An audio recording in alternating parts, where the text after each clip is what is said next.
Indonesia's national identity is a rich blend of cultural, ethnic, and religious influences, where spiritual values often serve as a unifying moral compass.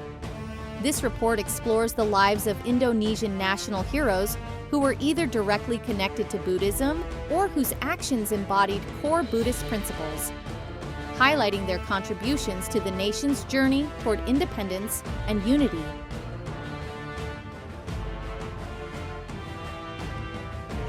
Historical context and the modern revival of Buddhism.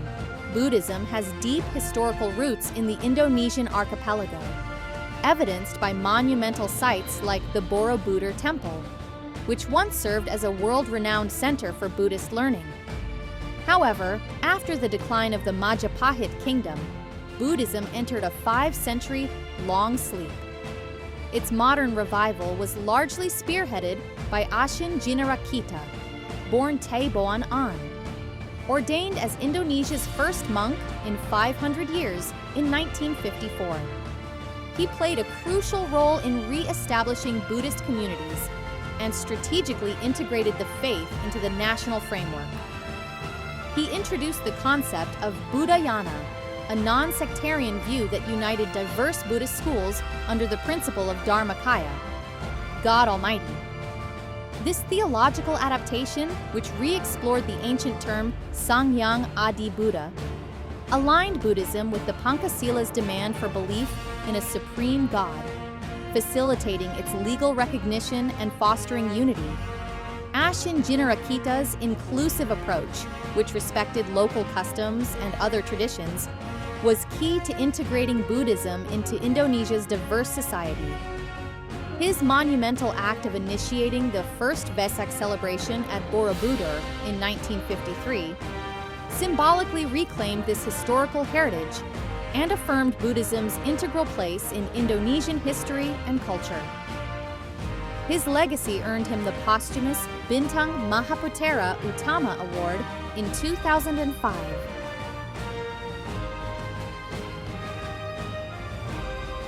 National heroes with direct connections to Buddhist teachings.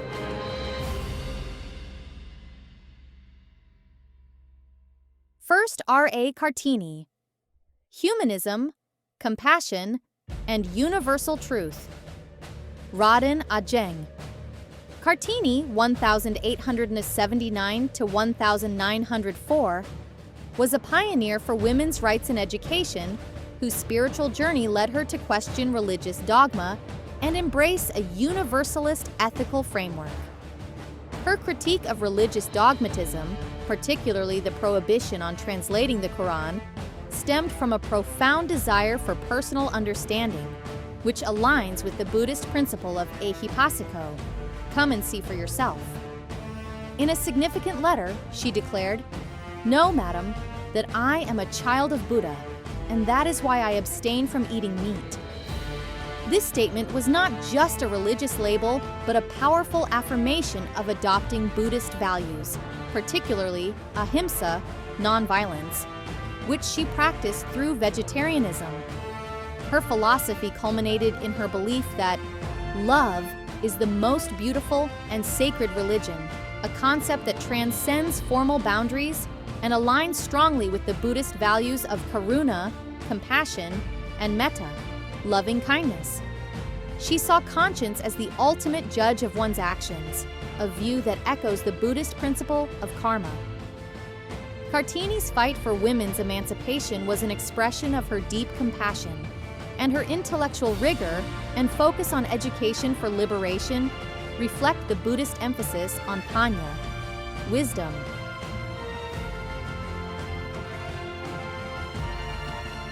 Second, General Gatot Subroto, protector of Dhamma and military patriotism.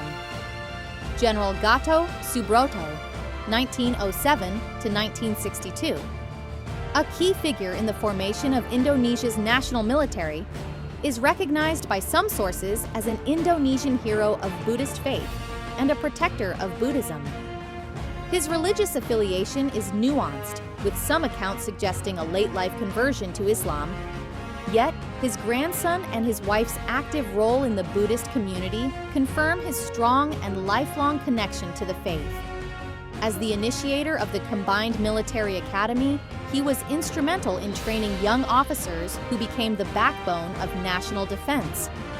His leadership demonstrates how values of discipline, dedication, and order, which are also central to Buddhist practice, can be applied to national defense. The recognition of him as a protector of Buddhism signifies the community's acknowledgement of his contributions to the Dhamma, possibly beyond his personal affiliation, reflecting his dedication to its values. His life shows that Buddhist principles can be manifested in various professions, including military leadership, contributing to a leader's moral framework.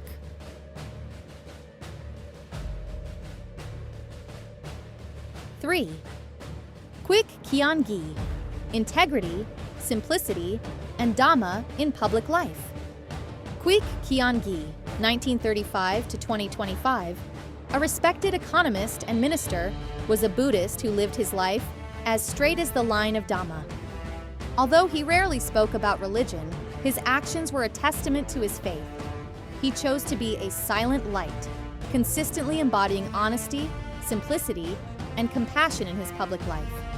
His anti-corruption stance and unwavering commitment to protecting state assets were direct manifestations of Dhamma teachings. His personal motto, "Better to lose but be right than to win but be wrong," reflects high moral integrity, aligning with the Buddhist emphasis on satya, truth, and ethical conduct. Kwik Kian Gi represents a leadership model founded on spiritual morality, where positions of power are used to serve the people and uphold truth, not for personal gain. His life demonstrates that Buddhist values like integrity and compassion can be a strong foundation for a statesman navigating complex political and economic challenges.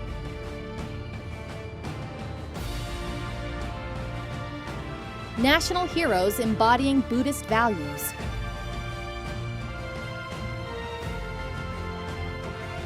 One, General Urip Sumoharjo, serenity, wisdom, and inner discipline. General Urip Sumoharjo, 1893 to 1948, the first Chief of Staff of the People's Security Army, TKR, was known for his humility, discipline, and orderly life. These personal characteristics align with Buddhist principles of self-development and ethical conduct. Humility is a key Buddhist virtue, promoting detachment from ego, while discipline is fundamental to achieving inner peace.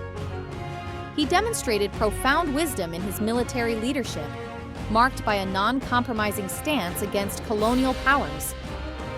His resignation from the KNIL and his rejection of an offer from the Japanese showed a strong commitment to national sovereignty and echoes the Buddhist principle of right action. Despite his disappointment with political leaders over the Renville Agreement, he died peacefully, demonstrating a remarkable inner serenity amidst turmoil. This piece suggests a deep understanding of impermanence and non-attachment, central values in Buddhist philosophy, and mirrors General Soderman's philosophy of quiet strength.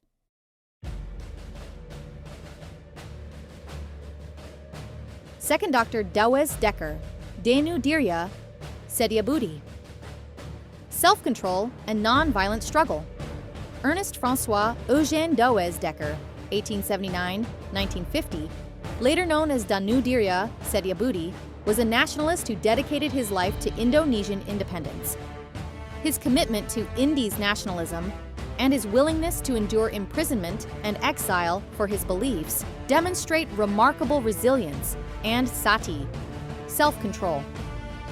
His strategy of using underground movements during the Japanese occupation, which involved nonviolent tactics like propaganda and sabotage, resonates strongly with the Buddhist principle of ahimsa, nonviolence.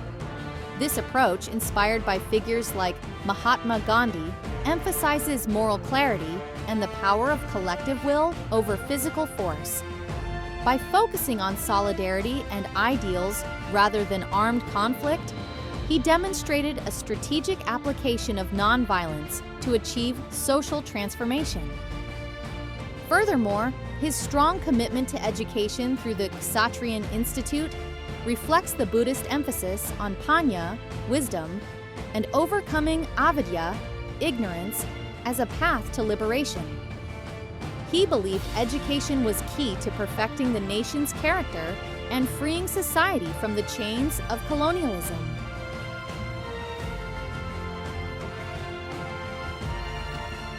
Buddhist values in the struggles of other heroes.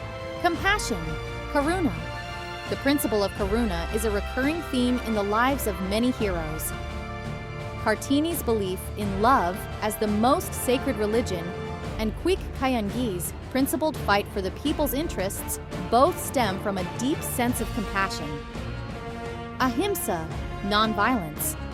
The relevance of ahimsa in Indonesia's independence movement is significant, particularly in its power to foster solidarity and maintain moral integrity.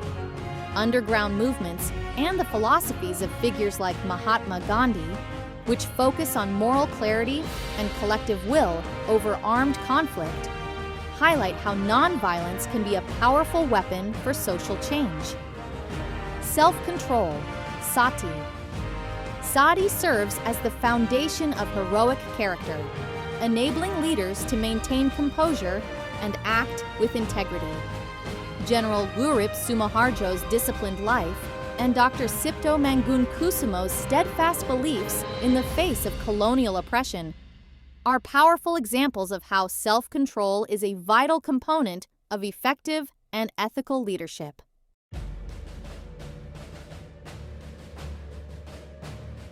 Conclusion. The lives and struggles of these national heroes reveal a profound and intricate connection to Buddhist values. Whether through explicit affiliation or implicit manifestation, principles like karuna, ahimsa, panya, and sati served as a moral compass for their actions. This synthesis of Buddhist ethics with the struggle for independence demonstrates that Indonesian nationalism is a pluralistic and inclusive force, drawing strength from diverse spiritual traditions. The legacy of these noble values holds enduring relevance for contemporary challenges. The integrity of Kwik Kiangi, Kartini's compassion, Gatot Subroto's serenity, and Daus Dekker's nonviolent principles offer profound inspiration for current generations. By reflecting on these historical examples, society can cultivate the values needed to build a more just, peaceful, and prosperous future, honoring diversity as a strength and upholding human dignity.